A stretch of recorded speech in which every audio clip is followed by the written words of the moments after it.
Should you tell your kids about their ADHD diagnosis, about their Asperger's diagnosis, autism, whatever it may be in the mental health world? Should you speak to them about it? How do we talk to kids about these things? What do we say? When should we say it? That's what we're going to get to right now. When I was a kid, I struggled mightily in sports, and it affected me because sports meant so much to me and I struggled. But it wasn't just a little bit of struggle. When I would play baseball, they would stick me in right field because the fewest balls were hit to right field. The problem was when a ball came my way, I couldn't tell if it was coming in front of me or behind me. So sometimes the ball would be going behind me and I would run forwards, or the opposite. And kids being kids laughed at me. And I felt pretty horrible. It wasn't just baseball. We played basketball. I couldn't tell where the rim really was, so I would just miss all the time. And when I looked one way, someone would steal the ball from the other side. It was a disaster. When I was older, I was an older teenager, I was going to doctors for a long time for my eyes because I had struggles seeing, and a doctor finally explained to me what was going on. I don't see depth really well. I don't see things in 3 dimensions. So although the body kind of makes up for it and knows how to interact, when there are things that are coming my way, I could hardly tell where it was. A ball would come my way, couldn't tell if it was behind me or in front of me. Couldn't tell where the basket was in order to shoot. But it wasn't just that. I also struggle with my visual field. I have a very limited visual field. It's like I'm looking through a lens. So when I put my finger here, I can't see it when I'm looking straight. I gotta be up here before I see it. So when I would look one way in order to make a shot, someone would just steal the ball because I couldn't tell where they were at. My whole life, though, I just felt like an idiot. I felt like I'm inept. I couldn't play well in sports, and sports was everything.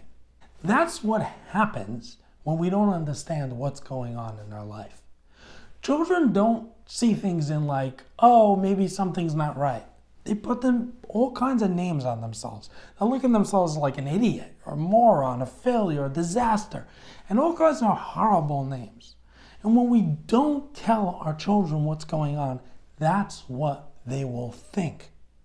The problem is that we're afraid of that because we're afraid they're going to see themselves as their diagnosis or they're going to become a victim.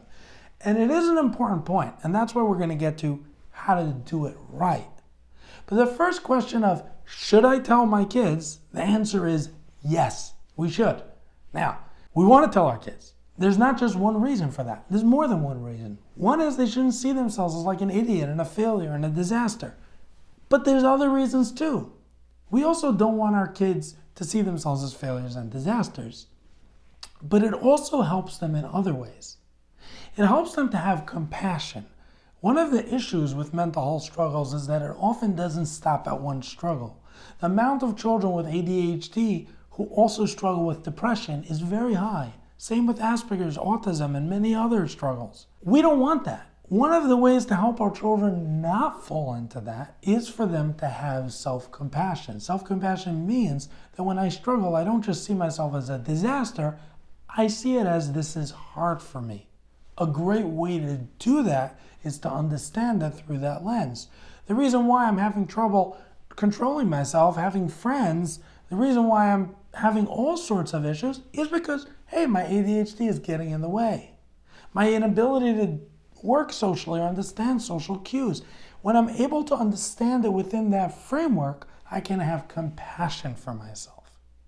There's another reason too, and that's that I can sort of work with it. When I understand what my struggles are, I can work around it. I can find ways to work with it.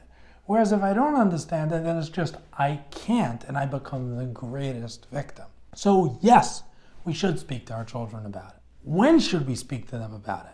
Well, number one is we want to be calm. And that doesn't just go for our children.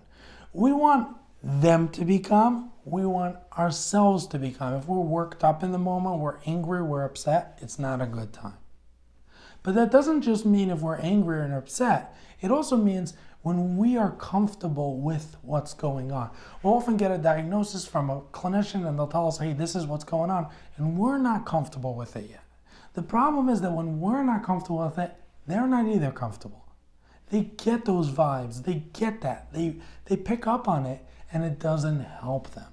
So we want to make sure that we are comfortable with the diagnosis and we're in a good frame of mind. One tip, it's always wonderful if they're already asking questions. It's not necessary, it doesn't have to be that way, but when they're asking questions like, why is it hard for me to have friends? Why am I getting into trouble in school?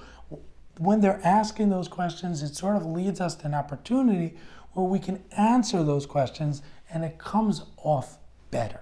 So we want to tell them, and the time to tell them is when we're calm, they're calm, we're comfortable with the diagnosis, we're not ashamed or embarrassed or just overwhelmed by it, and best if they could be asking questions. How do we do it? What should we say? Before I get to that, it would be wonderful if we can create a culture in our home where differences are accepted. Differences don't have to be this tremendous thing. It would be wonderful if we can create a culture in our home where everyone is unique. This isn't specific to when we're actually having the discussion. This is a general thing. When we look up to unique parts, when we see people as unique, that this person has this and that person has that, without being judgmental about it, it creates a culture that allows the child to accept their differences as well. And it really isn't complicated, right? Dad can have glasses and mom doesn't. There's nothing complicated about that because we removed the stigma of wear glasses. It wasn't always that way. There were years where people who had glasses were looked down at. People were embarrassed to wear glasses because it was seen as something negative. It's wonderful that now that's not looked at it in that negative way, but unfortunately mental health isn't there yet. We look down at mental health struggles. Society does. It doesn't have to be that way though. We want to create a culture where everyone in the family is unique and everyone has their individual strengths. The more we're going to create that culture, the better off our children are going to be, in general. Now, specific to what to tell our children, what we want to focus on is their strengths and bring up the weaknesses within the framework of their strengths. Let me give you an example. A kid is struggling with ADHD. ADHD is not just a negative. When we see ADHD as a strength with its struggles, it changes everything. ADHD children often think out of the box. They come up with the best ideas. They're so quick to come up with ideas. They're quick to pick up things. What do we want to say? Well, we want to start with a strength-focused start. And what that means is that we want to focus on their strengths, and while doing that, show them how there's also weaknesses that sort of hold them back. Let's talk about ADHD. ADHD makes things difficult for children and adults.